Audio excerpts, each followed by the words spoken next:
Bismillahirrahmanirrahim. Assalamualaikum warahmatullahi wabarakatuh.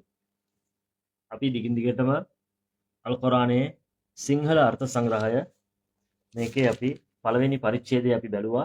ඊටමත් සංක්ෂිප්තව කෙටිව බැලුවේ. ඊට පස්සේ අපි මේ අන්තර්ගතයට යන්න කලින් පෙරවදනක් බලමු කියලා මේකේ ඒගොල්ලෝ සඳහන් කරලා තියෙන පෙරවදන බැලුවා.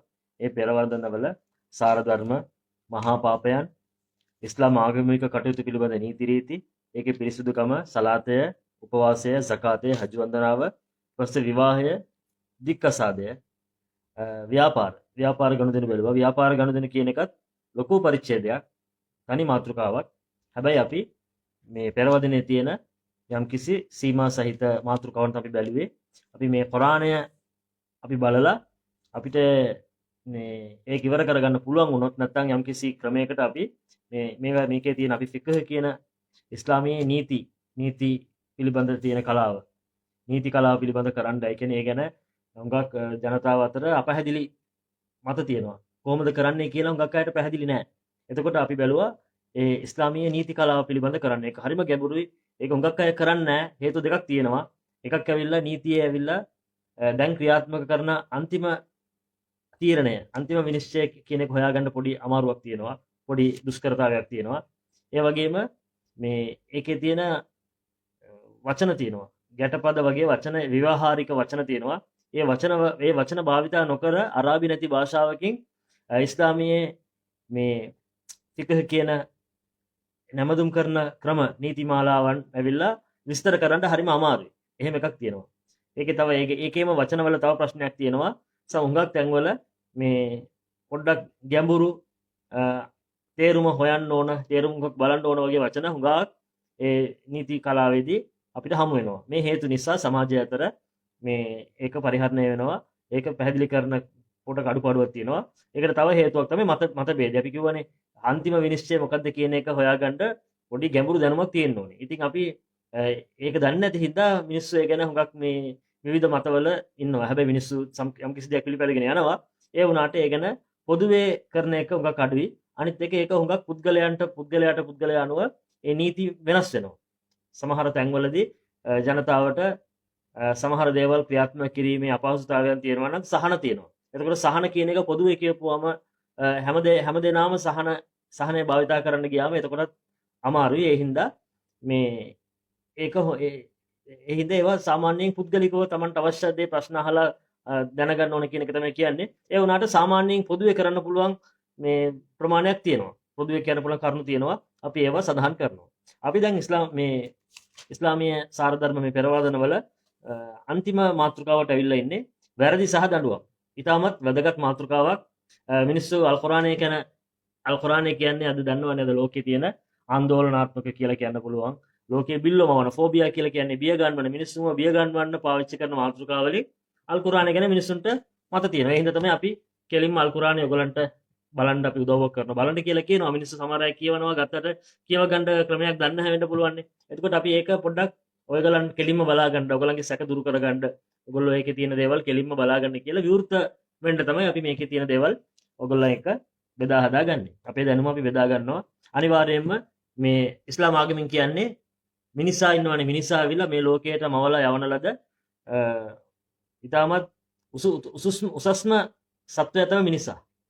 දැනුම කියන එක භාෂාව, හිතේ තියෙන දේ, හිතේ ඇතිවන කල්පනාව, ඒ හිතේ ඇතිවෙන අදහස් මොයින් ප්‍රකාශ කරන්න පුළුවන් සහ දැනුමක් දියුණු කරන්න පුළුවන්, දැනුමක් වර්ධනය කරන්න පුළුවන්, පොතක් කියවන්න පුළුවන් එකම සත්වයා මිනිසා. එතකොට මේ මිනිසා ඇවිල්ලා මේ ලෝකයට ඇවිල්ලා ජීවත් වෙනකොට මේ අල් කුර්ආනයේ කියන්නේ මේක මිනිසාගේ අර කැටලොග් කියලා කියනවනේ අපි. ඒක භාවිතා කරන ක්‍රමය. මිනිසාගේ ජීවිතය ඔහු ගත කළ යුතු, ඔහු ක්‍රියාත්මක කළ යුතු මේ ඒ සඳහා උපදේශ මාලාව තමයි මේ අල් කුර්ආනය කියන එක. එතකොට මේ උපදේශ මාලාව මිනිස්සු විවිධ රටවල මිනිස්සු ඒගොල්ලන්ගේ ව්‍යවස්ථාවන් සහ තමන්ගේ කාර්යාල එක තැන්වල උපදේශ මාලාවන් හදාගෙන ඒ අය මේ කරගෙන යනවා. විවිධ ක්‍රමයන් අනුව කරගෙන යනවා. ඒ වුණාට මේ අල් කුර්ආනය අපි එතකොට මේ ලෝකයා සහ මිනිසාව මාවපු මේ දෙවියන් මිනිසාට යවන ලද උපදේශ මාලාව, ජීවත් විය යුතු උපදේශ මාලාව. ඔයගොල්ලන්ගේ හදවත කොහොමද තියෙන්න ඕනේ? කල්පනාව කොහොමද තියෙන්න ඕනේ? ඔයගොල්ලන්ගේ ක්‍රියාකාරකම් කොහොමද තියෙන්න ඕනේ? අනිත් අන් අය සමග ඔයගොල්ලන්ගේ සම්බන්ධතාවය කොහොමද තියෙන්න ඕනේ? දෙවියන් එක්ක ඔයගොල්ලන්ගේ දෙවියන් එක්ක තියෙන සම්බන්ධතාවය ප්‍රධානයි. අපි තාම මේකට අත තිබ්බේ නැහැ. ඒ කියන්නේ ඒක තමයි ප්‍රධානම දේ. ඒ වුණාට අපි ඊට එහා ගිහිල්ලා දැන් සාමාන්‍යයෙන් ආගමික ග්‍රන්ථයක් කියනකොට ඔක්කොමලා කියන්නේ නමදුම් සහ දෙවියන් ගැන සඳහන් වෙන ඒවානේ. ඒතර අල් කුරානයේ කියන එක ඇවිල්ලා එහෙම නෙමෙයි. සම්පූර්ණ ජීවන රටාව ජීවන සැලැස්මම ඒකේ තියෙනවා.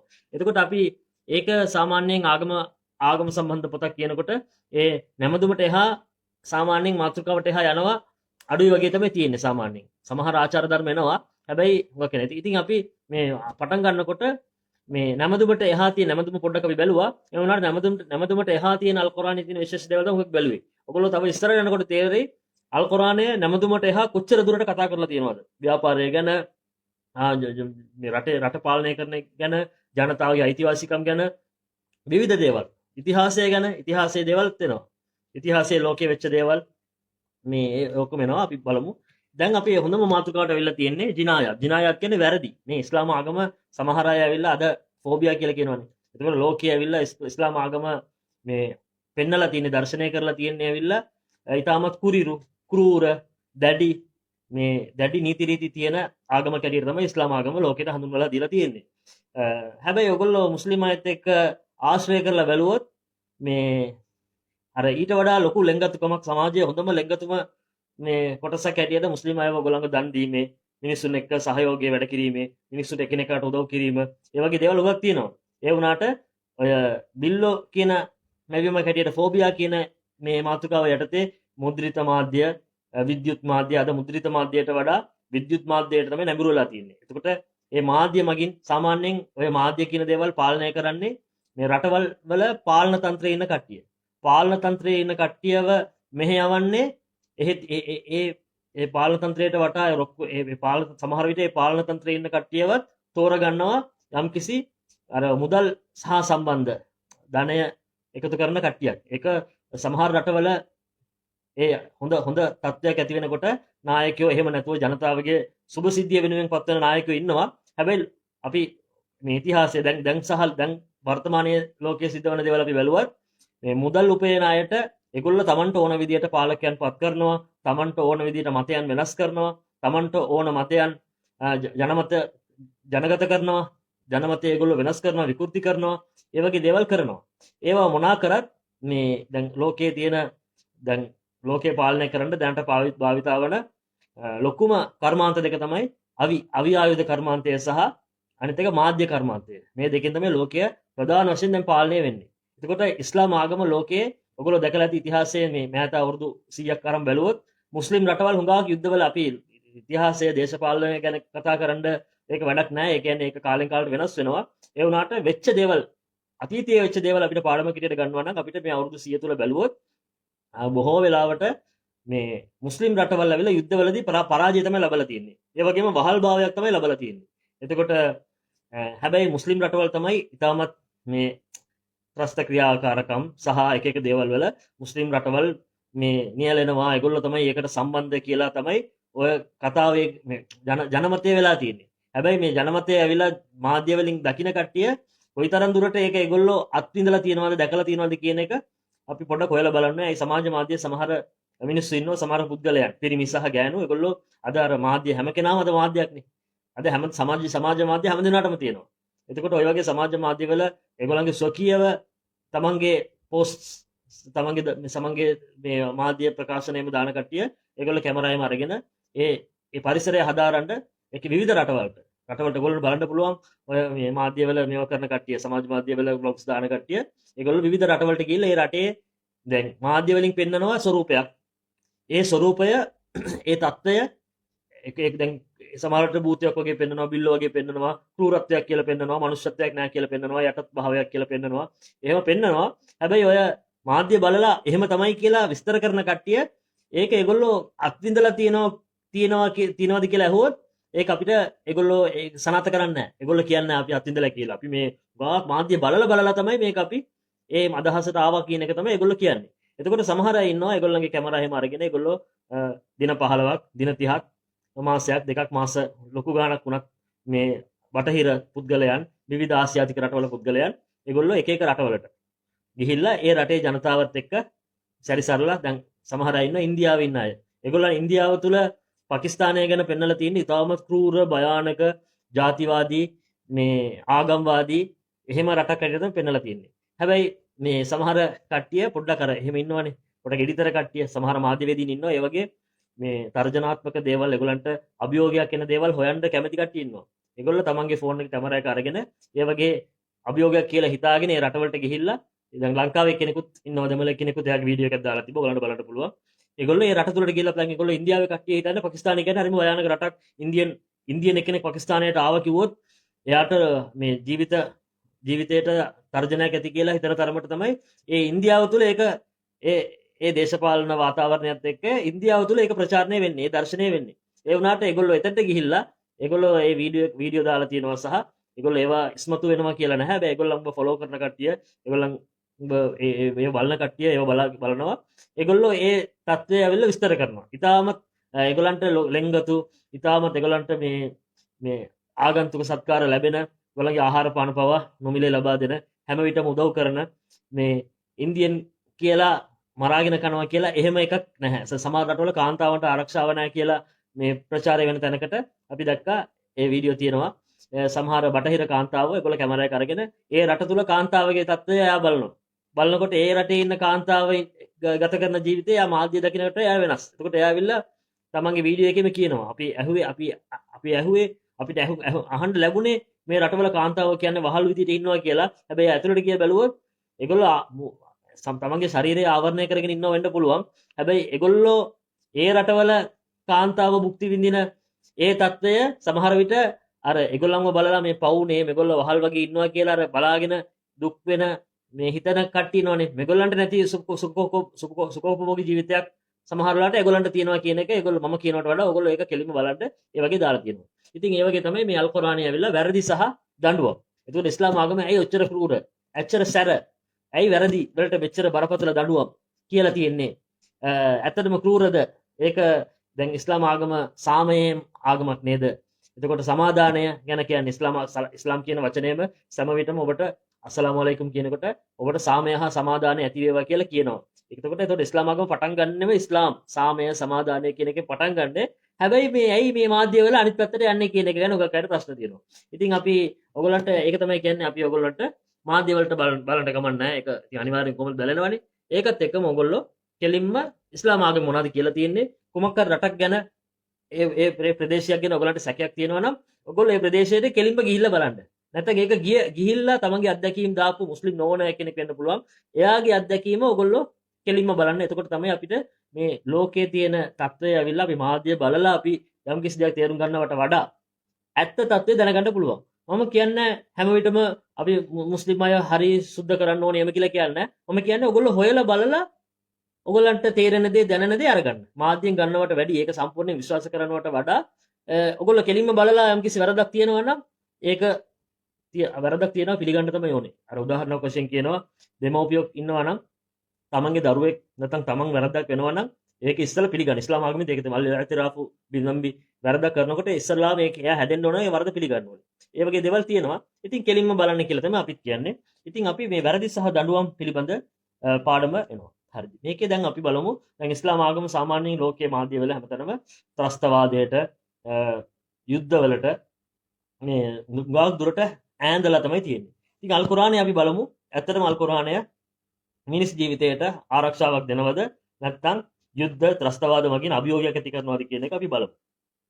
එතකොට පළවෙනි මේ වාක්‍ය ඔයගලන්ට බලා ගන්න අපි පොඩ්ඩක් මේක අන්තිම මාතෘකාව මේ පෙරවදනේ තියෙන අන්තිම මාතෘකාව අපි ඊට පස්සේ අන්තර්ගතයට අපි යන්න බලාපොරොත්තු වෙනවා. ඉතින් මේ පළවෙනි මාතෘකාව මිනිස් ඝාතනය මහා පාපයකි. එතකොට අල් කුර්ආනයේ කියනවා මිනිස් ඝාතනය, මිනිස්සෙකු ඝාතනය කිරීම ඉස්ලාම ආගමේ මොකද්ද? මහා පාපයක්. බලමු දෙවෙනි පරිච්ඡේදය 178 179 වෙනි වාක්‍යය. දෙවෙනි පරිච්ඡේදය 178 179. මොනවද කියන්නේ දෙවෙනි පරිච්ඡේදය 178 179. යා අයුහල්ලදීන ආමනු කුතිබ අලයිකුමුල් ඛිසාසු ෆිල් ඛත්ලා අල් හුර්රු බිල් හුර්රි වල් අබ්දු බිල් අබ්දි වල් උන්සා බිල් උන්සා වමන් අෆිය ලහු මින් අඛීහි ෂයිඋන් فاتباع بالمعروف وأداء إليه بإحسان ذلك تخفيف من ربكم ورحمة فمن اعتدى بعد ذلك فله عذاب أليم. අපි මේක අරාබිකමන් කියුවේ මේකේ තව වචනයක් තව කරුණක් තියෙනවා. දැන් මේක අපි නැමදුම් වලදී හැමතැන අරාබිකෙන්මයි කියවන්නේ. හරිද? එතකොට තේරුම අපි බලනවා. මේ අරාබි භාෂාව තියෙනවානේ. දැන් ඕනම දෙයක් කතරු ලියන පළවෙනි කෙලිම භාෂාව තියෙනවානේ. ඒ භාෂාවේ කතරුගේ එයා කියන ඒ කරුණට එහා ඒ භාෂාවත් එක්ක ලිටරේචර් ඒ සාහිත්‍යයත් එක්ක තව උඟාවක් තේරුම් වෙනවා. මේක අරාබියක ඔයගොල්ලෝ ඕන කෙනෙක් අරාබියක මුස්ලිමයටත් කියන්නේ අපි අරාබියක ඔයගොල්ලෝ කියවන එකෙන් ඔයගලන්ට ඒ දෙවියන්ගේ පණිවිඩය ඇවිල්ලා ඒකෙන් තේරුම් ගන්න තරමට පරිවර්තනයෙන් තේරුම් ගන්න අමාරුයි. අපි ඒක හිතේ තියාගන්න ඕනේ. එතකොට අරාබියකෙන් අනිත් එකේ අරාබියක කියවනකොට ඒකේ හදවතට ලොකු මේ හොඳ මේ යම්කිසි මේ හැඟීමක් සම්ප්‍රේෂණය වෙනවා. ඒක අපේ හිතට මේ කාවදිනවා. අපේ මනසේ ඇවිල්ලා ලොකු වෙනසක් ඒක ඇති කරනවා. හුඟක් කට්ටිය එහෙම එකක් අපි බැලුවා. ඒ කෙනෙක් කියනවා. එතකොට ඒක අරාබියක එයා අහනකොට එයාගේ හිතට ඒක ඇස් වලින් කඳුළුත් එනවා. ඒ කියන්නේ මේ අපේ දැඩි ආදරයක් මිනිසෙක්ට තමන්ගේ දෙමව්පියෙක් තමන්ට ඉතාමත් කරුණාව ආදරය කැප වෙලා ආදරය දක්වන කෙනෙක් ඉතාමත් සමීප වෙලා ලෙන්ගතු වෙනකොට ඒ ආදරයෙන් ඇතිවන ඒක දුකක් කියලා කියන්න බෑ. ඒ ආදරයත් එක්ක ඇතිවෙන අර මනසේ ඇතිවෙන ඒ සතුට එක්ක ඇස් වලින් කඳුළු වෙනවා. අන්න ඒ වගේ අරාබි මේ කුරානයේ ඇවිල්ලා අපේ නැමතුම් වලදී සහ අනිත් වෙලාවදී අපි කියවනකොට මේ ඇත්තටම මනස වෙනස් වෙලා එතන ඇස් වල කඳුළුත් එනවා. ඒක තේරුම කෙනෙක් කියවන්න පුළුවන්. හරි අපි බලමු 2:178 අපි බැලුවේ මම හිතන්නේ 178 සහ 179. එතකොට 178 කියන්නේ විශ්වාස කළ උනි. ඝාතනය. එතකොට මෙතන කියන්නේ මිනිස් ඝාතනය මහා පාපයක්. අල් කුර්ආනයේ කියන්නේ ඇවිල්ලා මිනිස් ඝාතනය මහා පාපයක්. එතකොට ඒක පෙරවදනක ඇටියට කියනවා නම් දැන් අල් කුර්ආනයේ ඇයි යුද්ධ එන්නේ? ඇයි ඝාතන කරන්නේ එන්නේ කියලා මිනිස්සු කියනවානේ. එතකොට ඇවිල්ලා මේ ඒක මේ අල් කුර්ආනයේ ඇයි ඒක එන්නේ? සෑම විටම අල් කුර්ආනයේ එහෙම දෙයක් එනවා නම් ඒක අනිවාර්යෙන් වරදකට දඬුවමක් ඇටියට තමයි එන්නේ. එතකොට අල් කුර්ආනයට අනුව මිනිස් ඝාතනය කරන එක මහා පාපයක්. විශ්වාස කළ උනේ ඝාතනයට ලක් වූවන් විශේෂෙහි කිසාස් නැමැති සම ප්‍රතිදඬුවම් පැනවීමේ නීතිය නුඹලා කෙරෙහි අනිවාර්ය කරනු ලැබ ඇත. ඉස්ලාම් ආගමේ මිනිස්සෙක් ඝාතනය වීම විල්ලා මහා පාපයක් සහ එහෙම ඝාතනයට ලක් වූ කෙනෙක් වුණොත් ඝාතනයට ලක් කරොත් කාව හරි ඒකට කිසාස් කියලා දඬුවමක් තියෙනවා. ඒ දඬුවම මොකද්ද? ඒ ඝාතනය කරපු එක්කෙනාට එයා තමන් කරපු දෙයමයි දඬුවම හැටියට කිසාස් යනු ඝාතන හා බරපතල තුවාල කිරීමන වැරදි වලට සම ප්‍රතිදඬුවම් පැනවීමේ නීතියයි. මෙම ආයතයෙහි ඝාතන සම්බන්ධ නීතිය විග්‍රහ කොට ඇත. ඒක ඉස්ලාම් ආගමෙන් කියන්නේ එක්කෙනෙක් මිනිස් ජීවිතේ වටිනවනේ. සමහර එක මිනිසෙක්ට ජීවත් වෙන්න අවස්ථාව ලැබෙන්නේ එක සැරේ. එයා මේ මරණය වුණොත් ඊට පස්සේ ලෝක ජීවිතේ යාගේ අවස්ථාව ඉවරයි. එතකොට එහෙම මිනිසෙක්ගේ ජීවිතයට අපි ඒ ජීවිතේ නැති කරනවා කියන්නේ ඒක කොච්චර ලොකු වැරද්දක්ද? ඒතකොට ඒක මහා පාපයක්. එතකොට ඉස්ලාම් ආගමෙන් ඇවිල්ලා ජස්ටිස් යුක්තිය කියලා කියනවා. එතකොට මේ ඒ කියන්නේ සමහර මිනිස්සු ඉන්නවා. ඒගොල්ලන්ගේ යම්කිසි එක අපි ඒගොල්ලන්ට වැරදි කියන්න පුළුවන්ද බැරිද අපි ඒක නෙමෙයි කියන්නේ. එහෙම කාටවත් නීතිය දන්නේ නැහැ නැත්නම් විවිධ පරිසරයේ එහෙම කියලා හේතු කියන්න බෑ. හැබැයි යම්කිසි හේතුවක් මත සමහර මිනිසුන් ඔවුන්ගේ චරිතය ඔවුන්ගේ පසුබිම වෙන්න පුළුවන්. ඔවුන්ගේ ජීවත් වෙච්ච යම්කිසි ඒගොල්ලන්ට මානසිකව ඒගොල්ලන්ගේ ජීවිතය ඇති වෙච්ච තාඩන පීන වෙන්න පුළුවන්. ඒගොල්ලන්ගේ හදවත හරිම රළුයි. හරි දරදඬුයි. ඒගොල්ලෝ හුඟක් වෙලාවට මේ වැරදි වලට ඉතාම සම්බන්ධ වෙනවා. නේද? එතකොට ඒගොල්ලෝ මේ සමහර අය ඝාතන වැරද්දක් කරනවා. කරපුවාන් පස්සේ තමයි තේරුම් ගන්නේ ආහා මම කරපු දේ ඇයි මම මේක කරේ කියලා දඬුවම් ලැබෙනකොට තමයි කියන්නේ. ඒතකොට අපිට මතකයි ලංකාවෙත් යම්කිසි කාලයකට කලින් මේ දීර්ඝ කාලයක් භාවිතයේ නොතිබ්බ මරණ දඬුවම ක්‍රියාත්මක වුණා. එතකොට අපිට ආරංචි වුණා මේ මහා ලොකු මේ ඒ කියන්නේ ලොකු වැරදි ක්‍රියාවන් වල නියැලිච්ච කට්ටියත් මේ ඒ කියන්නේ අර බන්ධනාගාර සේවකයන්ටත් වැඩි වුණාලු. ඒ කියන්නේ ඒගොල්ලන්ගේ බියෙන් ඇවිල්ලා ඒගොල්ලන්ගේ අසුචි මුත්‍රා වගේ පිට වෙලා ඒ බියට එහෙම තත්ත්වයක් ඇති වුණා. එතකොට ඉස්ලාම් ආගමෙන් කියන්නේ තව කෙනෙක්ගේ ජීවිතයට තර්ජනයක් ඇති කරපු කෙනාට එයා තව කෙනෙක්ගේ ජීවිතේ තර්ජනය කරලා නැත්නම් ඒක නැති කරපු මොහොතේම තමන්ගේ ජීවිතයට තියෙන ආරක්ෂාව නැති වෙලා යනවා. නේද? අනිත් කෙනෙක්ට යම් කිසි දෙයක් වෙනකොට ඒකේ බරපතලකම ඒකේ වේදනාව තේරෙනවද නැද්ද කියලා අපි දන්නේ නැහැ. මිනිස්සෙක් ඇටියට තේරෙන්න ඕනේ අනිවාර්යයෙන්. ඔහු මිනිස්සෙක් නම් මනුස්ස හදවතක් තියෙනවා නම් තව කෙනෙක්ගේ වේදනාව තේරුම් ගන්න ඕනේ. එතකොට ඉස්ලාම ආගම ඇවිල්ලා එහෙම තේරුම් ගන්න අපොහසත් වෙනවා නම් එයාට තේරුම් ගන්න තියෙන හොඳම ක්‍රමේ Tamanට ඒක වුණොත් කොහොමද? ඒතර ඉස්ලාම ආගමෙන් කියන්නේ මොකද්ද? විශ්වාස කළෝනි ඝාතනයට ලකුවන් විශේෂයි කිසස් නැමැති සම ප්‍රතිදඬුවම් පැනවීමේ නීතිය නුඹලා කෙරෙහි අනිවාර්ය කරනු ලැබෙත. ඉස්ලාමය කියන්නේ අනිවාර්යයෙන් කෙනෙක් තව කෙනෙක්ගේ ජීවිතය අහිමි කරනවා නම් තව කෙනෙක්ගේ ජීවිතයට අපරාධයක් කරලා එයාගේ ජීවත් වෙන එයාට තියෙන ඒ වරම එයාට තියෙන ඒ අයිතිය එයාගේ උරුමය තවර උදුරා ගන්නවා නම් එහෙම කරන එක්කෙනාගේ ඒ ජීවිත උරුමය එතනින්ම අහෝසි වෙනවා. මේක යුක්තිය. සමහර රටවල අපි දන්නේ ඇයි එහෙම කියලා ඒගොල්ලෝ ඇවිල්ලා මරණ දඬුවම ක්‍රියාත්මක කිරීම තවත් ලොකු අපරාධයක් කියලා වැරද්දක් වගේ ඒගොල්ලෝ කියනවා. ඉතින් මේ තව කෙනෙක්ගේ ජීවිතයට දැන් එහෙම තියෙනකොට කෙනෙක් තව කෙනෙක්ගේ ජීවිතයට හානි කරන්න පෙළඹෙන්නේ නැහැ. ඇයි දන්නවා මං එයාට කරන එක ඊළඟ මට ඒක කරන එක තමන්ටම හානියක් කරනවා වගේ තමයි පේන්නේ. එතකොට ඒකට තමයි ඉස්ලාම ආගම කියලා තියෙන්නේ. ඉස්ලාම ආගමෙන් ඝාතන වැරද්දක් කරොත් කෙනෙක් ඇවිල්ලා කිසස් නැමැති ඝාතනයට ලකුවන් විශේෂෙහි ඔවුන්ට ඇවිල්ලා ප්‍රතිදඬුවම් හැටියට ඒකට සමාව දෙන්න ක්‍රමයක් තියෙනවා. හැබැයි සමාව දෙන්න ඕනේ ඇවිල්ලා අගතියට පත්වෙච්ච පාර්ශවය. අගතියට පත්වෙච්ච එක්කෙනාගේ ළඟම ඥාතීන් ඒකේ සඳහන් කරලා තියෙනවා අල් කුර්ආනයේ ඒගොල්ලෝ කවුද කියලා මේ හදීස් එකේ තියෙනවා. ඒ වගේ සිදුවෙච්ච දේවල් වල ඔවුන්ට විතරයි සමාව දෙන්න පුළුවන්. තුන්වෙනි පාර්ශවයකට බෑ. ඒක රටේ ප්‍රධාන නායකයා වුණත් ඔහුට අයිතියක් නැහැ. තව කෙනෙක්ට තියෙන ඔවුන්ට තමන්ගේ ඥාතියෙක් අහිමි කරපු එක්කෙනාගෙන් ඒ පලිය ගන්න ඔහුට ඒ වරණ දඬුවම ක්‍රියාත්මක කරන එක සමාව දෙන්න තුන්වෙනි පාර්ශවයකට ඉස්ලාම ආගමේ අයිතියක් නැහැ. එයාගේ ළඟම ඥාතීන්ට විතරක් පුළුවන්. ඒක තව තැනක එනවා. මෙතන කියන්නේ මොකද්ද? කවුරු හරි තව කෙනෙක්ගේ ජීවිතය මේ අහිමි කරනවා නම් ඒක මහා පාපයක්. ඒකට ඉඩ දෙන්න බෑ. ඒකට තියෙන හොඳම යුක්තිය තමයි එයාගේ ජීවිතයට තියෙන ඒ ආරක්ෂාව එතනින් නැති වෙලා යනවා. වෙන කරන්න දෙයක් නැහැ. ඔයාට ඔයාගේ ජීවිතය ආරක්ෂා කරන්න ඕනේ නම් ඔයා තව කෙනෙක්ගේ ජීවිතයට තර්ජනයක් හානියක් කරන්න නැති තරමට ඔයාගේ මනස ඔයාගේ ක්‍රියාවන් පාලනය කරගන්න. ඔයාගේ කෝපය මේ සමහර අය ඉන්නවා පොඩි තමන්ට පොඩි ප්‍රශ්නයක් තමන්ට පොඩි කාගෙන් හරි පොඩි හිරිහැරයක් තමන්ට කාගෙන් හරි පොඩි හානියක් පොඩි අකරතැබ්බයක් වුණත් ඒකට කෝප වෙලා ඒකට ගන්න පළිය ලොකුවට ගන්නවා. මෙයා තවත් අපරාධයක් කරනවා. ඉස්ලාම ආගමෙන් ප්‍රතිදඬුවම් කරපු වරද සමානව ගන්න පුළුවන් එච්චරයි. ඒක යුක්තියක් ජස්ටිස් කියලා කියනවනේ අපි නේද?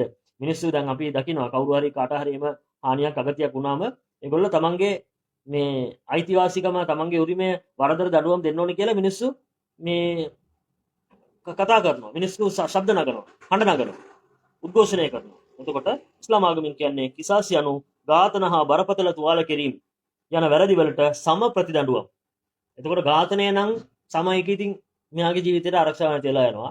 ඒ වගේම බරපතල තුවාල කිරීම කරොත් ඒ හා සමානව ප්‍රතිදඬුවම් දෙන්න පුළුවන් විදිහට තියලා තියෙනවා. හේතුව මොකද්ද? තව කෙනෙක්ගේ මේ තව කෙනෙකුගේ උරිමය ගැන නුඹලා කෙරෙහි අනිවාර්ය කරනු ලැබ ඇත. නිදහස් පුද්ගලයෙකුට නිදහස් පුද්ගලයාද වහලෙකුට වහලාද ස්ත්‍රියකට ස්ත්‍රියද මරණ දඬුවමේ නීතියට යටත් වේ. නිදහස් පුද්ගලයෙක්ව ඔහුට ඝාතනය කරොත් ඒක ඝාතනය කරපු කෙනා නිදහස් නම් නිදහස් කෙනෙක් නම් ඒ වෙලෙම ඔහුගේ ජීවිතය මේ මරණ දඬුවම ඔහුට ලැබෙනවා කියන එක තමයි අල් කුර්ආනයේ කියන්නේ. එතකොට මේ ඝාතනය කරන එක දැන් අපි ලංකාවත් ඇවිල්ලා අපි යුද්ධයකට මුහුණ දෙච්ච රටක්නේ. අපි දන්නවා සමහර අවස්ථාවලදී මේ අපි යුද්ධය ගැන ඉදිරියේ තියෙනවා මෙතන මනුස්ස ඝාතනයක් ගැන එන්නේ. එතකොට ඒක ඇවිල්ලා කොච්චර වැරදිද කියලා අපි දන්නවා. ඉතින් අපි රටක් ඇටියට අපේ රටෙත් ඇවිල්ලා අපි යුද්ධ කරේ ඇවිල්ලා ඝාතනයක් කරන්න නෙමෙයි. මෙතන ඇවිල්ලා මේ මරණ දඬුවම තියලා තියෙන්නේ මිනිස්සෙක් වරද්දක් කරන්න නෙමෙයි. වෙච්ච වරදකට යුක්තිය ඉටු වෙන්න සහ ඉතුරු ජීවිත තියෙනවනේ. හරි එක්කෙනෙක් ගිය එක්කෙනා ගියා. දැන් තව මිනිස්සු ලක්ෂ ගණක් ඉන්නවා. එතකොට මෙහෙම ජීවිතයට හානියක් කරලා තමන්ට ආරක්ෂා වෙලා මේ මොකක් හරි කරලා තියෙන මොකක් හරි ක්‍රමයකින් නීතියකින් හෝ මොකක් හරි ආරක්ෂාව ලබන්න පුළුවන් කියලා දන්නවනම් එයා වැරද්ද ආයි තව කෙනෙක්ට කරන්න පුළුවන්. එතකොට ඉතුරු ඉන්න කෝටි ගණන් මේකේ තව තැනක එනවා. මේ යුක්තිය ඉටු කිරීමේදී කවදාවත් අපරාධයක් නෙමෙයි වෙන්නේ. ඒකෙන් තව ලක්ෂ ගානක ලොකු ජනතාවකට ජීවිත ආරක්ෂාව තමයි ලැබෙන්නේ කියලා අල් කුර්ආනයේ කියනවා. හරි. එතකොට 178 179ත් ඒක සමානයිලු. එතකොට අපි 178 ස්ත්‍රියකට ස්ත්‍රියද මරණ දඬුවමේ නීතියට යටත් වේ. ඊට පස්සේ 170 වලකුම් ෆිල් ඛිසාසි හයාතු යා උලිල් අල්බාබ්. එනම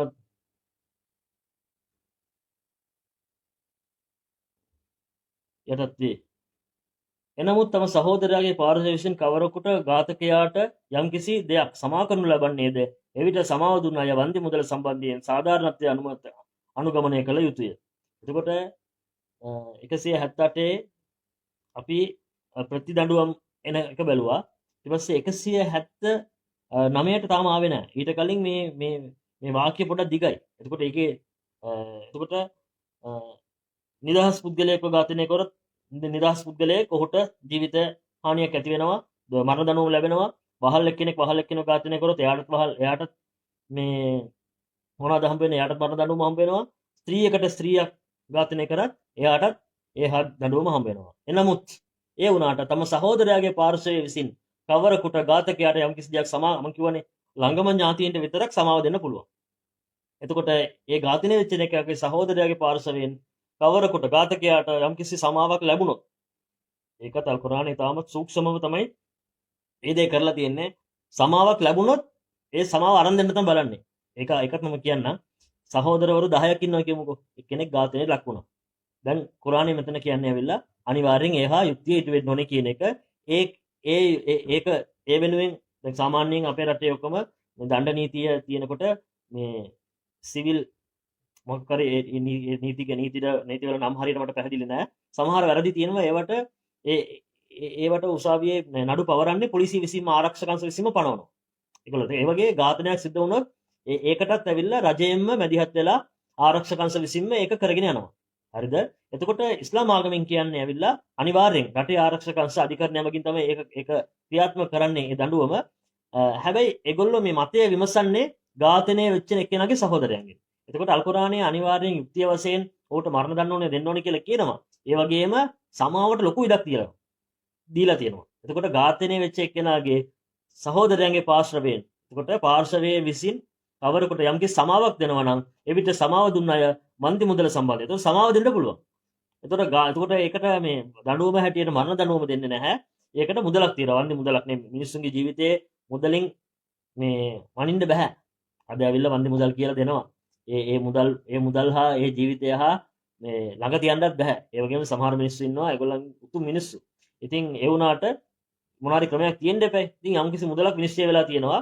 ඒ සාපේක්ෂව ඉස්ලාම් ආගමෙන් නියම කරන වන්දි මුදල් තියෙනවානේ. ඒක හරිම ලොකුයි. ඒක මේ ඉතිහාසය වල සඳහන් වෙනවා ඔටුවන් 100ක් දක්වා ඔටුවන් 100ක් කියන්නේ ලොකු කෝටි ගාණක ධනස්කන්ධයක් තමයි එතන ඇවිල්ලා වෙන්නේ. කරන්න දෙයක් නැහැ. ඝාතනය කරලා කෙනෙක්ගේ ජීවිතයට හානි කරොත් ඒකට මරණ දඬුවම ලැබෙනවා. ඒකෙන් යාර සමාව හම්බුනොත්. ඒකට සමාව පොඩ්ඩක් තහවුරු කරන්න අල් කුර්ආනයෙන් සූක්ෂම පාවිච්චි කරනවා මොනවාද? අර ඝාතනය වෙච්ච කෙනා ඉන්නවනේ. එයාට සහෝදරවරු 10ක් ඉන්නවා කියමුකෝ. මේ 10න් එක්කෙනෙක් තීරණය කරොත් සමාව දෙනවා කියලා අනිත් අයට ඒක බලක්වන්න බෑ. බහුතර මතයක් නැහැ එතන. එක්කෙනෙක් සමාව දුන්නත් එතකොට අල් කුර්ආනයේ ඇවිල්ලා යුක්තියත් ඇවිල්ලා ඉතාමත් අනිවාර්ය කරලා දීලා තියෙනවා. ඒ වගේම යාට සමාව ගන්න පුළුවන් නම් ඒකටත් මේ නැත්තම් කවදාවත් සමාවක් ගන්න අමාරුයිනේ. මේ සහෝදරවරු 9ක් ඉන්නවා කියමුකෝ. 10ක් ඉන්නවා කියමුකෝ. 5ක් ඉන්නවා කියමුකෝ. එක්කෙනෙක් හොඳ මනසක් තියෙන එක්කෙනෙක් දුර්වලයි කියලා අපිට කියන්න බෑ. සාමාන්‍යයෙන් අද හොඳ ගති ගුණ ඇවිල්ලා දුර්වල හැටියට තමයි බලන්නේ. දුර්වලතාවයක් හැටියට බලනවා. හැබැයි එහෙම බලනවා කියලා අපි හොඳ ගති ගුණ අත්හරින්න අවශ්‍ය නැහැ. හැබැයි මේ 5 දෙනාගෙන් එක්කෙනෙක් තමයි පොඩ්ඩක් සැහැල්ලු. එයා තමයි සමාව දෙනවා නම් වුණත් එයා සමාව දුන්නොත් අනිත් අයටත් ඒක වළක්වන්න බෑ. සමාව කෙලිම ලැබෙනවා. හැබැයි වන්දි මුදල දැන් ඝාතකයාට මරණ දඬුවම දුන්නොත් වන්දි මුදලක් නැහැ. මරණ දඬුවම ලිහිල් වෙලා එයාට වන්දි මුදලක් තීරණය වුණොත් අන්න එයා මේ පවුලේ සහෝදරයන්ට ඇවිල්ලා එයාගේ වන්දි මුදල ලබා දෙන්න ඕනේ. එතකොට සාධාරණ මොලේකුල තියෙයි. ඒතර වන්දි මුදල දෙනකොටත් ඒකේ සාධාරණය ඉටු කරන්න ඕනේ කියලා එනවා. මෙතන ඇවිල්ලා මේ පාද සටහන් ඉලක්කම් දෙකක් දාලා තියෙනවා. අපි බලමු.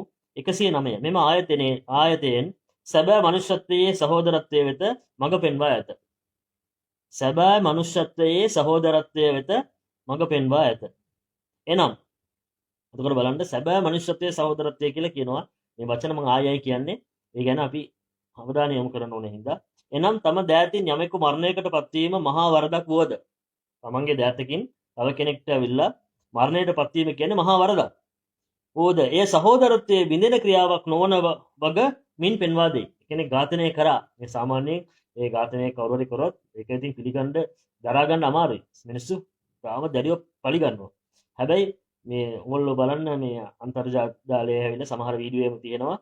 සමහර මිනිස්සු ඒ බටහිර රටක වෙන්න ඕනේ මං හිතන්නේ අධිකරණයක අවස්ථා කීපයක්ම. පියෙක් තමන්ගේ පුතාව එක්කෙනෙක් ඝාතනය කරා. ඒතකොට උසාවියෙන් අහනවා ඒ පියාගෙන් මේ මරණ දඬුවම දීපු මේ මරණය ඝාතනය සිදු කරපු මේ පුද්ගලයාට ඔයා මොනවද කියන්නේ කියලා. අර පුද්ගලයා දර දඬු විදියට ඉන්නේ. හැබැයි මේ පියා කියනවා මං සමාව දෙනවා කියලා කියනවා. ඒක ඉතාමත් සංවේදී මේ වීඩියෝ තියෙනවා ඒවා පොඩ්ඩක් බලන්න. එයාගේ හදවතත් තමන්ගේ දරුවාවත් නැති කරලා ඒ ඝාතනය කරපු එක්කෙනාට සමාව දෙනවා කියන්නේ ඇත්තටම මේ උසස් මනුස්ස ගතිගුණයක් තමයි දිනු කරලා තියෙන්නේ. අර මෙච්චර වෙලා දැඩිව හිටපු අර ඝාතකයා ඒ වෙලාවේ තමන්ගේ හිත එයා පාලනය කරගන්න බැරුව හඬා වැටෙන තත්ත්වයන් කීපයක්ම තියෙනවා ඒ වගේ දේවල්. මේවා අපි අනිවාර්යෙන් බලන්න ඕනේ. මේවා අපිට පාඩම් ඇත්තටම ඒ තරම් මනුස්සත්වයක් කතා කරන මට උනත් තියනවාද කියන එක ඇවිල්ලා ඒක පහසු නෑ. අපිට වැරදක් කරපු කෙනෙක්ට සමාව දෙන්න ඇවිල්ලා ලොකු මනසක් ඕනේ. ඒක ඇවිල්ලා ඒක නෑ. එහෙම නැති කට්ටිය නැහැ. එහෙම ඉන්න හොඟක් කට්ටිය. හැබැයි ඒක පිළිහිටන්න ලොකු මේ පෙරුමක් පුරලා තියෙන්න ඕනේ එහෙම ලැබෙන්නේ. එතකොට වරදක් කොයිද සහෝදරත්වයේ බෙදෙන ක්‍රියාවක් නොවන බව. එහෙම ඝාතනය කරා යුක්තිය හැටියට පරිගන්න ඔයගලන්ට එයාගේ ඝාතකයාට මරණ දඬුවම දෙන්න අවස්ථාවක් තියෙනවා. ඒ වුණාට ඔයගලන්ට ඒකට සමාව දෙන්න පුළුවන් නම් ඒ අවස්ථාවට දොර ඇරලා තමයි තියෙන්නේ. දොර හොඳටම විවෘත කරලා තියෙන්නේ සමාව දෙන්න පුළුවන්. ඒ කියන්නේ සාමාන්‍යයෙන් අවසාන දිනය මේ දෙවියන්ගේ කුලියක් බලාපොරොත්තු වෙලා මොකක් හරි අර manussත්වයේ උසස් ගුණාංගයක් හින්දා ඒව කරන්න පුළුවන්. ඒක අර ඝාතනය කරපු එක්කෙනාට ලැබෙන ලොකු පිනක්. ලොකු භාග්‍යයක්. ඒ කියන්නේ එහෙම සමාවක් එතන. තමන්ගේ දැන් සමාව ලැබුණ නැත්නම් මොනවද වෙන්නේ? තමන් කරපු වැරදට මරණ දඬුවම ලැබෙන්නේ. ඉතින් ඒක සමාවක් ලැබෙනවා කියන එක ලොකු දෙයක්. එහෙන් ඝාතනයට ලක් වූ පුද්ගලයා තම සහෝදරයාය ආමන්ත්‍රණය කිරීමෙන් මේ බව ගෙනහැර පෙන්වා ඇත. එතකොට මාත් ඒක බැලුවේ නෑ. මෙතන ඒගොල්ලෝ කියනවා අර ඝාතකයාට සමාව දෙන වචනයේදී අර ඝාතකයා බලලා කවුද තම සහෝදරයාට සමාව දෙන්නේද කියලා සහෝදරයා කියන වචනේ පාවිච්චි කරනවලු. එතකොට අර ඝාතකයෙක් වුණත් එයා මොකක් හරි එයාගේ පරිසරයක් එයාගේ ජීවිතයේ ඇතිවෙච්ච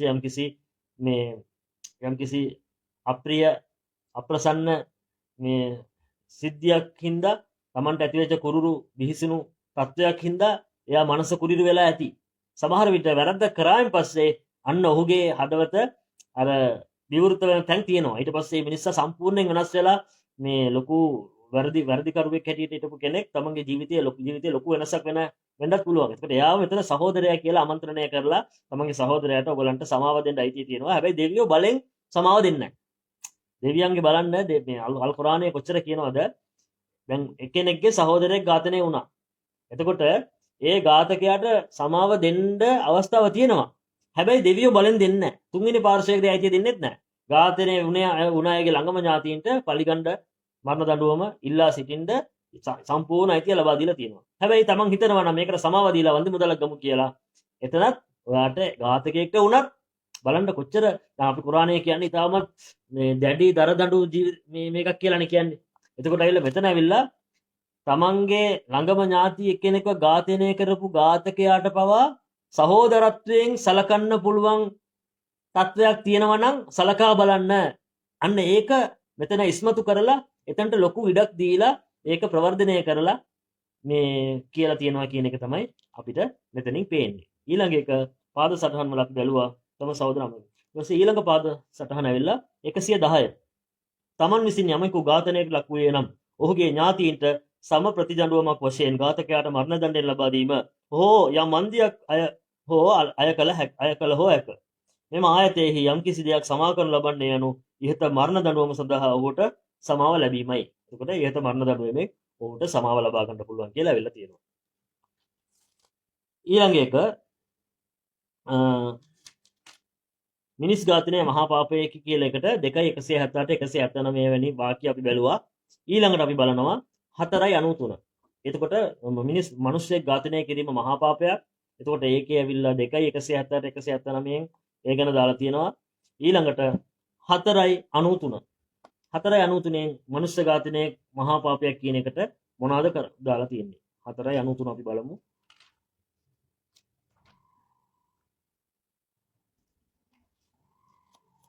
4:93 ومن يقتل مؤمنا متعمدا فجزاؤه جهنم خالدا فيها وغضب الله عليه ولعنه وأعد له عذابا عظيما.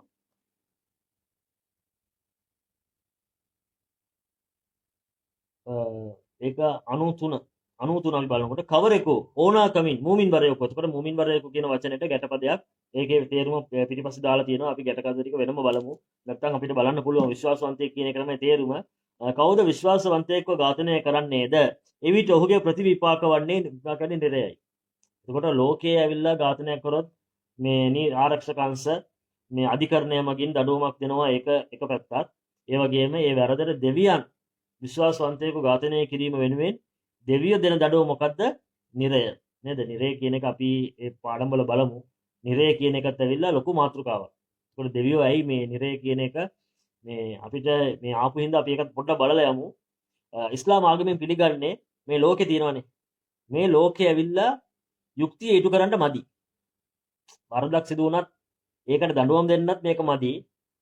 මිනිස්සෙක් හොඳ ක්‍රියාවක් කරත් ඒකට කුසලක් දීලා එයාට සැප සම්පත් ජීවිතයක් දෙන්නත් මේ ලෝකෙ මදි. උදාහරණයක් මම කියන්නම්. දැන් අපි දන්නවා සමහර මේ ලෝකයේ ජීවත් වෙච්ච ඉතාමත් කුරිරු චරිත තියෙනවා නේද? අපි දන්නවා විවිධ රටවල යම්කිසි කාලවලදී ඒව නම් ගම් හැටියට කියන්න පුළුවන්. හැබැයි එහෙම වුණත් මම ඇවිල්ලා ඒක සඳහන් නොකර මම පොදුවේ කියන ඔයගොල්ලෝ හොයලා බලන්න. සමහර චරිත තියෙනවා ලෝකයේ වැඩිම ඝාතන කරපු කට්ටිය. මිලියන ගණන් මිනිස්සුන් ඝාතනය කරපු කට්ටිය ලයිස්තුවක් තියෙනවා. 10 දෙනා එහෙම ඉන්නවා. අපි උදාහරණයක් ගමුකෝ. ඒකේ එක්කෙනෙක් එයා ඝාතන ලක්ෂයක් කරා කියමුකෝ. ඝාතන ලක්ෂයක් කරා. ඌට යම්කිසි බලයක් හම්බුණා. ඔහු පාලනයක් අත්පත් කරගත්තා. මේ මොන හරි ක්‍රමයකින් එහෙම කරගත්තා. එයා තමන්ගේ සටන්කාමීන් නැත්තම් සමන්ගේ බලය පාවිච්චි කරලා මිනිස්සුන් එකක් නෙමෙයි මේ ලක්ෂයක් නෙමෙයි 1000ක් කියමුකෝ 500ක් කියමු ඝාතනය කරා. දැන් මෙයාට දඬුවම් කී සැරයක් දෙන්න පුළුවන්ද මේ ලෝකේ? එයාව එක සැරේ දඬුවම් දෙන්න පුළුවන්. එක සැරේ එල්ලුම් ගහට හෝ එයාගේ මරණ දඬුවම දෙන්න පුළුවන්. හැබැයි එයා කරපු ඝාතන ගාන කීයද? 500යි 1000යි ලක්ෂයයි එයා කීයක් කරාද අපි දන්නේ නැහැ. එතකොට සාධාරණද නැහැනේ. එයා ඝාතන කරලා තියෙනවා 500ක්. එයාට එක මරණ දඬුවමයි. තමයි ඉස්ලාම ආගම කියන්නේ මේ ලෝකයේ ඇවිල්ලා මිනිසුන්ට කුලිය දෙන්න මදි. එතකොට යුක්තිය වෙනුවෙන් අධිකරණයේ ආරක්ෂක අංශ වලින් මේ ව්‍යවස්ථාවකින් මේ යම්කිසි වරදකට දඬුවමක් නියම කරලා ඒක ඉටු කරනවා. ඒක වෙනම කතාවක්. හැබැයි දෙවියෝ ඇවිල්ලා නිරේ කියන එක ඇවිල්ලා ඒකේ මේ මරණයක් සදාකාලික මරණයක් නැහැ එතන. ඝාතනය 500ක් කරොත් එයා නැවත නැවත ඝාතනය වෙලා නැවත නැවත ඉපදිනවා. ඒක ඇවිල්ලා ශනිකයෙන් වෙනවා. ඒකට ඔහු මේ කරපු දේ දෙවියෝ ඇවිල්ලා තමන්ගේ මංගාවට આવොත් මගේ යුක්තියත් මම ඉටු කරනවා. මම නිරේට හොව දානවා කියලා දෙවියෝ කියනවා. මේ වැරදකට ලෝකේ දඬුවම් දෙන්න බෑ වගේම අපි කරන කුසල් තියෙනවානේ හොඳ ක්‍රියාවන් පව්පින් ඒවටත් ලෝකේ කුලියක් දෙන්න බෑ. නේද? සමහර මිනිස්සු ඉන්නවා නේද ලොකු කැපකිරීම කරනවා. ඒගොල්ලෝ කරන එකම හොඳ දේ දෙන්නෙක් කරනකොට ඒ දෙන්නම කරනකොට කරන කැපවීම වෙනයි. එක්කෙනෙක් ගාව රුපියල් 100ක් තියෙනවා. මෙයා රුපියල් 100ක් දන් දෙනවා කියන්නේ එයාගේ කැපකිරීම වෙනයි. තව එක්කෙනෙක් ගාව 1000ක් තියෙනවා. නැත්නම් ලක්ෂයක් තියෙනවා. එයා රුපියල් 100ක් දෙනවා කියනකොට අර තියෙන 100 දෙන එක්කෙනාගේ කැපකිරීමට සම කරන්න බෑ. එතකොට තමයි අල් කුර්ආනයේ කියන්නේ මේ ලෝකය කියන එක ඇවිල්ලා යුක්තිය පසඳලන්න පුළුවන් තැනක් නෙමෙයි. අපි යම්කිසි යුක්තියක් වෙනුවෙන් යම්කිසි දෙයක් කරනවා. ඒ වුණාට දෙවියන් ගාව වැරදක් කරොත්, ඒතර ඝාතනය කරොත් එයා නිරයක් තියෙනවා. මිනිස්සුන්ගේ ජීවිතවලට අබේදානය දුන්නත් එයා කී දෙනෙක්ට දුන්නද ඒක අනුව එයාට කුසලුත් තියෙනවා. ඔහු එහි සදාකල් වෙසෙන්නේකි. එතකොට විශ්වාසවන්තයෙක් ඝාතනය කරොත් ඔහු සදාකල් වෙසෙනවා කියලා ඉල්ල තියෙනවා. සමහර තැන්වලදී දැන් අපි මේ දෙවියන් ගැන විශ්වාස කරනකොට කියනවා දෙවියෝ ඇවිල්ලා තමන්ට දැන් දෙවියන්ව ඉස්ලාම් ආගමෙන් ඇවිල්ලා ඒක ප්‍රධානයි. කියන්නේ දෙවියන් ඇවිල්ලා කියන්නේ මම මැව්වනම් මාව විතරයි වඳින්න ඕනේ. වරදවල හරි වෙන එක්කෙනෙක්ව වැන්දොත් ඒකට මට සමාව දෙන්න බෑ කියලා කියන්නේ. එතකොට ඒකට නිරන්තර නිරය තමයි ඉස්ලාම් ආගම කියන්නේ. අපි ඒක ඉදිරියේදී වෙනවා. එතකොට මෙතන ඇවිල්ලා විශ්වාසවන්තයෙකු ඝාතනය කරොත් ඔහු සදාකල් නිරය කියලා ඇවිල්ලා තියෙනවා. හැබැයි මේ නීතිය ඇවිල්ලා මේ කුරානයේ අපි මේ කුරානයේ තියෙනවා. ඒ කියන්නේ ප්‍රතිපත්ති න්‍යායන් කියලා එනවනේ. දැන් ඔය ඇකවුන්ටිංగ్ ප්‍රින්සිපල් ගිණුම් කරන න්‍යායන් ඒ වගේම හැම වෛද්‍ය වෘත්ති හැම දෙයක්ම න්‍යායන් තියෙනවා. ඒගොල්ලෝ ප්‍රතිපත්ති තියෙනවා. ඒ වගේ මේකේ ප්‍රතිපත්ති තියෙනවා. මොකේද? එතකොට මේ අල් කුර්ආනයේ තියෙන නීති රීති පිළිබඳ ඒවා කොහොමද සමහර ඒවා වෙනස් කරන්න පුළුවන්. වෙනස් වෙනවා. අල්ලාහ් තාලා පාලනය පහල කරනකොට ඒ කියන්නේ අරාබි රටේ හිටපු අඥාන කාලයක වැරදි හැම තැනම වැරදි තියෙන තැනකනේ පහළ වුණේ. එතකොට සමහර දේවල් ආරම්භයේදී දැඩිව දාලා පස්සේ පොඩක් ලිහිල් කරා. සමහර ඒවා ඇවිල්ලා ඉස්සරලාම ලිහිල් ඒවා දීලා පස්සේ තමයි ඒවා සැරකලේ. ඒක ඇවිල්ලා මේ පියවරෙන් පියවර යන්න ජනතාවට අනුව අල් කුර්ආනයේ ඒ වගේ වෙනස් කරා. එතකොට මෙතන සදාකල් ලෙසෙන් නිරේ ඉන්නවා කියලා කිව්වට ඝාතනයට ඇවිල්ලා යම්කිසි සමාවක් ගන්න පුළුවන්. හැබැයි මෙයා කොච්චර කල් නිරේ ඉඳීද කියලා කියන්න බෑ. ඒක හරිම භයානකයි. ලොකු දීර්ඝ කාලයක් නිරේ යාට ඉන්න වෙයි කියලා තමයි කියන්නේ. තවද අල්ලාහ් ඔහු කෙරෙහි කෝපවන්නේ. දෙවියෝ ඇවිල්ලා ඝාතනය කරපුවම ඒ ඝාතකයා ඇවිල්ලා ඉතින් අල් කුර්ආනයේ කියන්නේ මොනවද? කෙනෙක් ඝාතනය කරොත් එයා පිළිබඳ ලොකු දෙවියෝ දැඩි කෝපයකින් ඉන්නේ. අල් කුර්ආනයේ දැඩි ලෙස යාව තරවටු කරනවා මේ එයා කරපු ඒ වැරද්දට. තවද ඔහුට ශාප කරන්නේ නේද? එතකොට අපිත් එහෙමනේ වැරද්දක් කරොත් ඇවිල්ලා ගුරුවරයෙක් වෙන්න පුළුවන්, දෙමව්පියෙක් වෙන්න පුළුවන්. අපි කියනවානේ ළමයාත් එක්ක ආදරේ නම් ළමයාව දඬුවම් කරන්න. එතකොට තමයි ළමයා හැදෙන්නේ. සමාජයට මේ සමාජයට අහිතකර පුද්ගලයෙක් ඇටියට ඔහු බිහි නොවෙන්න ඕනේ නම් එයාගේ වැරදි හදන්න ඕනේ. එතකොට අල් කුර්ආනයේ දෙවියොත් ඇවිල්ලා කියන්නේ ඇවිල්ලා මිනිස් ඝාතනයට අපිට තියන්නේ නැහැ. අපි ඒකට විනය පියවර ගන්නවා. අල් කුර්ආනයේ ශාප කරනවා කියලා දාලා තියෙනවා. ඒ කියන්නේ නේද? එක්කෙනෙක්ගේ ජීවිතයක් උදුරා ගන්නවා කියන්නේ ඉතින් එච්චර අල් කුර්ආනයේ බලන්න මේ ලෝකයේ අධි මරණ දඬුවමක් දීලා නිරයක් දීලා දෙවියෝ කෝප වෙනවා කියලා ශාප කරනවත් කියලා කියනවා. ඒ කියන්නේ එච්චරට මිනිසුන් මේ ඔයගොල්ලන්ට හිතන්න පුළුවන් එහෙනම් ඇයි මේ එහෙනම් ඝාතනය වෙන්නේ නැතුව දෙවියන්ට වළක්වන්න පුළුවන් නැහැ. ඒ වළක්වන්න පුළුවන් බැරි එක දෙවියන්ට බෑ කියලා එකක් නැහැ. ඒ ඔක්කොම අපි ඉදිරියේදී කතා කරන දෙවියන්ට මොනවද පුළුවන් මොනවද බැරි. ඇයි මේ ලෝකේ තියෙන්නේ? එතකොට ඇවිල්ලා දෙවියන් වළක්ව අපිව දාලා තියෙන මේ ලෝකේ ජීවිතේට මිනිස්සුන්ව යවලා තියෙන්නේ පරීක්ෂා කරන්න. ඒ කියන්නේ අපි දුෂ්ටකම තෝරගන්නවද යහපත තෝරගන්නවද කියලා බලන්න.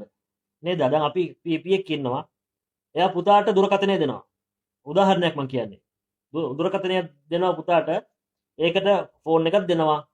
ඒක charge කරලා තියෙනවා. ඒකට අවශ්‍ය දේ දත්ත අපි අද තියෙන උදාහරණයක් ළඟ සමීප එකක් කියමුකෝ. එයාට රීලෝඩ් එකක් දාලා දෙනවා. එයාට කියනවා මේකෙන් ඔයා ඉගෙන ගන්න කියලා. එයාට දැන් ෆෝන් එක අතේ තියෙනවා. මෙයාට මේකෙන් ඉගෙන ගන්නත් පුළුවන්. නැත්තම් කාලය නාස්ති කරන්න යම්කිසි විනෝදාත්මක දෙයක් බලන්න පුළුවන්. වැරදි දෙයක් බලන්න පුළුවන්. නැත්තම් සෙල්ලමක් කරන්න පුළුවන්. කාලය අපතේ යවන්නත් පුළුවන්. එතකොට මෙතන ඇවිල්ලා දෙවියෝ අපිව මිනිස්සුන්ගේ ලෝකෙට යවලා තියෙන්නේ දුෂ්ටත්වයේ තෝරගන්න අය කවුද? යහපත තෝරගන්න අය කවුද කියලා ඒගොල්ලන්ට ලකුණක් දීලා ඒ දුෂ්ටත්වයේ තෝරගන්න කෙනාට නිරය සහ මේ යහපත තෝරගන්න කෙනාට ස්වර්ගය කියන එක දෙන්න තමයි යවලා තියෙන්නේ. එතකොට මේ අනිත් මිනිස්සුන්වත් මේ ලෝකෙම අවලා ජීවත් කරවලා මේගොල්ලන්වත් යවලා තියෙන්නේ ඔගොල්ලෝ ඉන්නකොට ඔගොල්ලන්ගේ ජීවිතයත් වටිනා විදිහට ගත කරන්න. අනිත් අයගේ ජීවිතයට හානි කරන්නේ නැතුව මේ හුඟක් ප්‍රවර්ධනය කරනවා ඉස්ලාම අගසාර ධර්ම වල ආවනේ. දන් දෙන්න, උදව් කරන්න, මිනිසුත් එක්ක hina වෙලා ඉන්න, මිනිසුන් ගැන හොඳ ආකල්ප, හොඳ හැඟීම් ඇති කරගන්න, මිනිසුන්ට ප්‍රාර්ථනා දක්ක ගමන් ඔබට සාමය හා සමාදානය උදව් කරන ප්‍රාර්ථනා කරන්න. ගොඩාක් දේවල් ප්‍රවර්ධනය කරලා තියෙනවා. ඒ කියන්නේ හොඳ පුද්ගලෙකුට ජීවත් වෙන්න කියලා. එතකොට එක්කෙනෙක් දුෂ්ටකම තෝරගන්නවා නම්, තව කෙනෙක්ගේ ජීවිතයකට හානි කරනවා නම්, දේපලට හානි කරනවා නම්, ඒගොල්ලෝගේ මනස රිදවනවා නම්, එතන ඒගොල්ලෝ එයාගේ යුතුයකම පැහැර හරනවා නම් කුර්ආනයේ ඒකට විනය පියවර ගන්නවා. එතකොට මෙතන අවිල්ලා අපි ඔයගොල්ලන්ට එන මේ සම්බන්ධව ඔයගොල්ලන්ට සැක කියලා හිතට එන්න පුළුවන් දේවල් මම අහලා ඒකට පොඩ්ඩක් අර උත්තර කියාගෙන යන්නේ. මේකේ තව ඔයගොල්ලන්ට පොඩි ගැටළු ප්‍රශ්න තියෙන්න පුළුවන්. මොනවාරි අහනවා නම් ඒක කමෙන්ට් එකේ දාන්න. මම ඊළඟ කරනකොට ඒ දේ සමහර විට අපි ඒක එකතු කරගන්න පුළුවන් වෙයි. එතකොට අවිල්ලා තවද මහත් වූ දඩුවමක් ඔහුට සූදානම් කර ඇත්තේ. එතකොට දෙවියෝ අවිල්ලා මේ දුෂ්ටත්වයේ තෝරගන්න කට්ටියට මෙහෙම ඝාතනය කරන එක්කෙනාට මහත් වූ දඩුවමක් මේ සූදානම් කරලා තියෙනවා කියලා කියන්නේ. අපි හිතන්නේ අපි ඇවිල්ලා දැන් එක මාතෘකාවයි මේ වැරදි හා දඬුවම් වල පළවෙනි කරුණ විතරයි බැලුවේ. එතන අපි ලොකු වෙලාවක් ගියා. ඊළඟට ඇවිල්ලා මෙතන ඝාතනය ගැන කියන්නේ දැන් ඝාතනය කියන එක මහා පාපයක්. ඒක කරොත් ඒකට සමාව දෙවියන්ට වෙන තුන්වන පාර්ශවයට දෙන්න බෑ. හැබැයි අදාළ ඝාතනයේ ලකු අගතියටපත් වෙච්ච එක්කෙනාගේ සහෝදරයන්ට සමාවක් දෙන්න පුළුවන්. සමාව දුන්නොත් බන්දියක් ගෙවන්න ඕනේ. හැබැයි දෙවියන් ගාව මේ ලොකු වැරදි ඒ වගේ විශ්වාසවන්තයෙකු ඝාතනය කිරීම වෙනුවෙන් දෙවියෝ ලොකු දඬුවමක් ප්ලාස්ටි කරලා තියෙනවා. ඒ දඬුවම ඇවිල්ලා ඔහුට නිරය, ඔහුට දෙවියන්ගේ ශාපය සහ දෙවියන්ගේ කෝපය ඔහුට හිමි වෙනවා වගේ දේවල් අපි බැලුවා. එතකොට කල් කුර්ආනයේ ඇවිල්ලා මිනිසුන්ගේ ජීවිතයට හානි කරන එක, ඝාතනය කරන එක කිසිසේත්ම පිළිගන්නේ නැහැ. එතකොට අල් කුර්ආනය ගැන ඔයගලන්ට වැරදි මතයක් ඇහුනොත් මේ අල් කුර්ආනයේ ත්‍ස්තවාදය කියනවද, යුද්ධය කියනවද කියලා ඔයගොල්ලෝ ආවොත් මම කියන්නේ මොකද්ද කිව්වොත් එහෙම ආවොත් ඔයගොල්ලෝ දැන් අල් කුර්ආනයේ ඇවිල්ලා එක මේ මාතෘකාවන් යටතේ නෙමෙයි එන්නේ. ඒක මිනිස්සුන්ගේ අවශ්‍යතාවයට අනුව ඒ වෙලාව තමයි වැකි පහළ වුණේ. එතකොට ඒ අනුපිළිවෙලට නෙමෙයි තියෙන්නේ. එතකොට අපි මොනවද කරන්නේ? මේ එක තැනක තියෙන වැකියක් අරගෙන අන්න මේක තමයි කියන්නේ කියලා කියනවා. එහෙම නෙමෙයි. එතකොට මිනිස් යුද්ධ ත්‍රස්තවාදය කරන්න පුළුවන් ද බැහැද කියලා අහුවොත් මේ වගේ විවිධ තැන්වල තියෙන ඒක තමයි ක්‍රමය. මම කියවනේ න්‍යායන් තියෙනවා. අපි ඉදිරියේදී ඒක බලනවා. අල් කුරානයේ බලනකොට ඔයගොල්ලෝ ඒහා සම්බන්ධ ඔක්කොම වැකි ටික එක තැනකට දාලා බලන්න. එතකොට අල් කුරානයේ ඇවිල්ලා ඝාතන, වැරදි යුද්ධ වලට ප්‍රවර්ධනය කරනවද නැද්ද? නැත්තම් වැරදි වලට දඬුවම් හැටියට විතරයිද? දඬුවම් යුක්තියක් හැටියට විතරයිද කරන්නේ කියන එක ගැන ඔක්කොම ඔයගලන්ට පැහැදිලිව ගන්න පුළුවන්. සම්බන්ධ වුණාට බොහොම ස්තුතියි. පොඩ්ඩක් මේ කාලය එක වීඩියෝ එකට යන්න පුළුවන් කාලයක් ගිහිල්ලා තියෙනවා. ඉතින් බොහොම ස්තුතියි. අපි ඊළඟ කරුණ ඇවිල්ලා මේ ඒකත් ඝාතන හස් මේක සම්පූර්ණයෙන් තියෙන්නේ වැරදි හා දඬුවම් ගැන. එතකොට ඒව ගැන උදාහරණ යම්කිසි කොටසක් තියෙනවා පෙරවර්ධන හැටියට. ඊළඟ එකේදී තුවාල කිරීම සහ මිනිමැරීම් සඳහා ප්‍රතිදඬුවම් දීමේ නීතිය ගැන තව ටිකක් එනවා. අපි ඒක ඊළඟ වීඩියෝ එකේ බලමු. සම්බන්ධ වුණාට බොහොම ස්තුතියි. ජසාකල්ලාහ් ඛෛරල් ජසා.